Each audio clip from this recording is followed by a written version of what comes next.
Well, conservatives have argued for decades that college campuses are completely, perhaps irredeemably nuts. But now things are getting so bad that even the most popular figures on the left are upset about it. Over the weekend, Senator and self-described socialist Bernie Sanders had very harsh words for activists at UC Berkeley, those who are trying to forcibly block an appearance by Ann Coulter. Huffington Post interviewed Sanders, and he said this, quote, "What are you afraid of?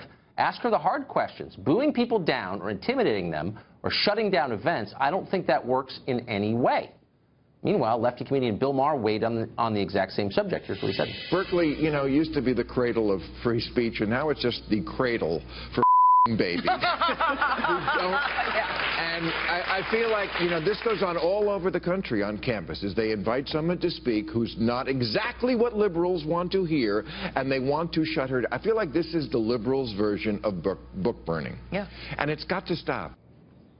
Maybe the difference is Sanders and Maher are both old enough to remember when the left believed in free speech rather than paying lip service to it.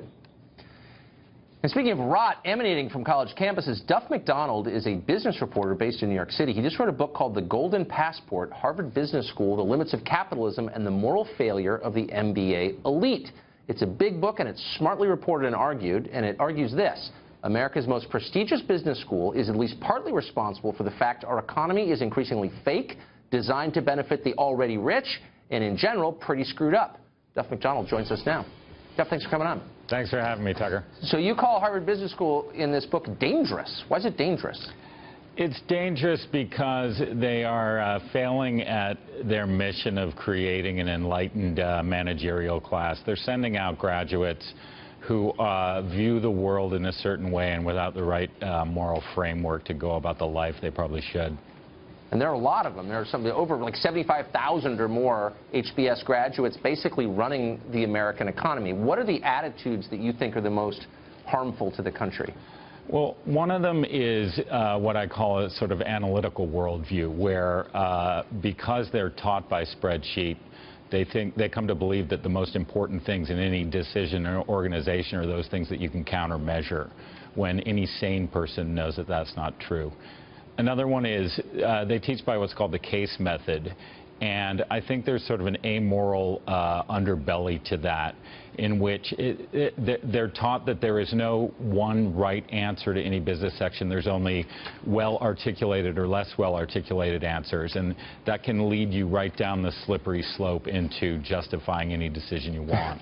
That's for sure. Now, you went to Wharton Business School, which is basically the main rival to Harvard. So obviously you're not against all business schools, but you argue, at least I took away the argument, that the distribution of wealth in our country, where an ever smaller number of people have an ever larger percentage of it, causing all this volatility in our country, that's directly related to the lessons taught at Harvard Business School. Is that a fair summation of what you're arguing? Yeah, absolutely. Like, you know, it's important to remember they were founded around the time of the last big populist revolt a century ago, when Americans were concerned that the robber barons were going to eat everything in their path. And here we are a century later. There's a reason Donald Trump got elected. It's because the people are angry at the way the elites have handled the economy, and the spreading of the wealth just isn't happening the way it should, and the people who have been in control have been from Harvard Business School. It seems like, you know, these are all smart people. Everyone knows a bunch of smart people who went to HBS, of course. But it seems like there's a certain mindset that comes out of there that has to do with short-term gain over long-term health. Is it fair to lay that at the feet of the school? Absolutely. You know, one thing I point out in the book is, you know, the emergence of shareholder capitalism in the 80s during the Reagan era, when basically we went from thinking managers had responsibilities to other constituencies, to management having one responsibility alone, to the share price. Michael Jensen, who was one of their most well-known professors at the time, he was like the intellectual vanguard of agency theory and shareholder capitalism. So they have a lot to do with it. So when you say businesses used to think they had other constituencies, what were those constituencies? Their employees, their communities, their country. Look at all the tax inversions that, you know, you can have any position you want on tax inversions, but basically someone asked someone from Apple when they said, well, how do you guys feel about not paying any tax in the States? And they said, our responsibility is to our shareholders, it's not to this country. And it's amazing that they can pump out people who can't entertain the idea that you can have responsibilities in more Yeah. than one constituency at the same time. That's exactly, and it's been going on so long that the rest of us don't even notice. Well, I've got a responsibility to my shareholders. So what about your country? It's a great point, and I'm glad that you reminded us that it wasn't always that way, and it happened for a reason. Duff McDonald, it's a great book. Thanks for coming on. Thanks, Tucker.